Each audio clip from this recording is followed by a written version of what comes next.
संसद के बजट सत्र का आज 8वां दिन है। संसद के दोनों सदनों में आज से बजट पर चर्चा शुरू होगी और गुरुवार को लोकसभा और राज्यसभा दोनों में भारी हंगामा देखने को मिला। आपको बताते राज्यसभा में राष्ट्रपति के अभिभाषण पर धन्यवाद प्रस्ताव भारी हंगामे के बीच पारित हुआ है, जहां पर प्रधानमंत्री नरेंद्र मोदी के भाषण के दौरान विपक्षी दलों ने जोरदार नारेबाजी की और बाद में राज्यसभा से वॉकआउट कर लिया। राज्यसभा में जब पीएम मोदी ने भाषण देना शुरू किया तो विपक्षी सांसद आसन के पास आकर नारेबाजी करने लगे। इसके बाद सभी विपक्षी सांसदों ने सदन से वॉकआउट कर गए। विपक्ष के बाहर जाने पर पीएम मोदी ने तंज कसते हुए कहा कि जो थक गए वे चले गए और जो उन्हें कभी ना कभी ये जवाब देना पड़ेगा कि ऐसी हालत क्यों बनाई गई। दुनिया का कोई देश हमसे डील नहीं करना चाहता। प्रधानमंत्री नरेंद्र मोदी ने राज्यसभा अध्यक्ष को भी यह टिप्पणी की कि मल्लिकार्जुन खड़गे की उम्र को देखते हुए वह बैठकर भी नारे लगा सकते हैं और उनके पीछे जो युवा है वो खड़े होकर नारे लगाए हैं।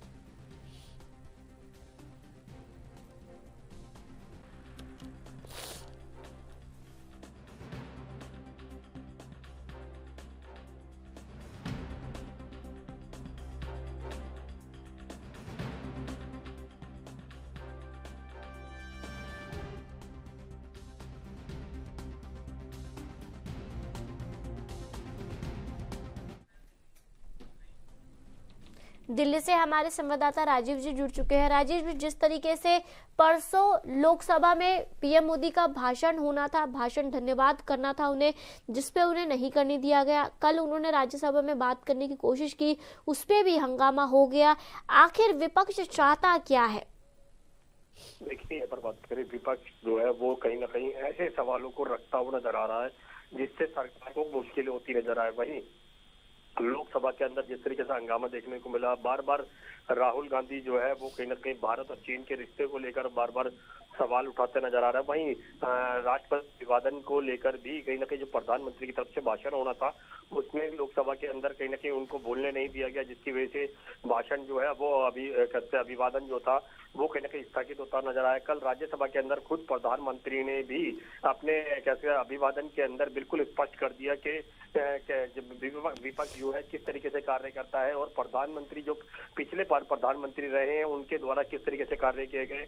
यहाँ तक कि कांग्रेस और आम आदमी पार्टी और ममता बनर्जी की पार्टी को भी उन्होंने कटघरे के अंदर खड़ा किया गया। तो साफ जाहिर है कहीं ना कहीं विपक्ष को भी तीखे जवाब जो है मिलते नजर आ रहे हैं। मगर विपक्ष की बात करें तो विपक्ष की मंशा यही है कि सदन को नहीं चलने दिया जाए और कहीं ना कहीं ऐसे सवालों को रखा जाए जिससे सरकार को घेरा जा सके। जी, जिस तरीके से कल एक बात और भी उठी थी कि वहां पर जब उन्होंने बात करना शुरू किया माननीय प्रधानमंत्री मोदी जी ने, तो एक टिप्पणी करते हुए उन्होंने कहा कि कोई भी देश हमसे डील नहीं करना चाहता, क्योंकि जिस तरीके का यहाँ का रवैया रहता है उसके लिए। क्या ऐसा हमने कभी देखा है किसी और कंट्री में जहाँ पर इसी तरीके का प्रकरण होते हुए दिखाई दिया है?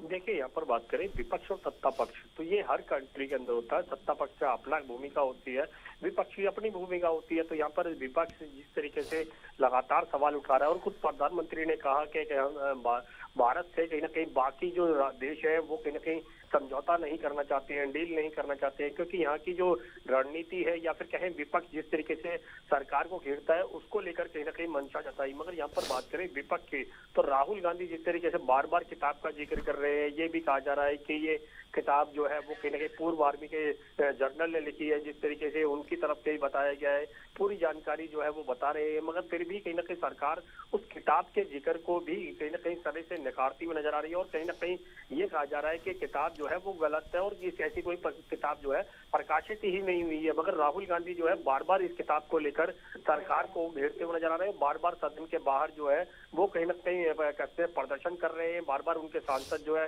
सरकार को घेरने की कोशिश कर रहे हैं। मगर अब देखना होगा कि आज के दिन की जो प्रक्रिया है वो किस प्रकार से होने वाली है। जी राजीव जी, आपका धन्यवाद हमारे साथ जुड़ने के लिए।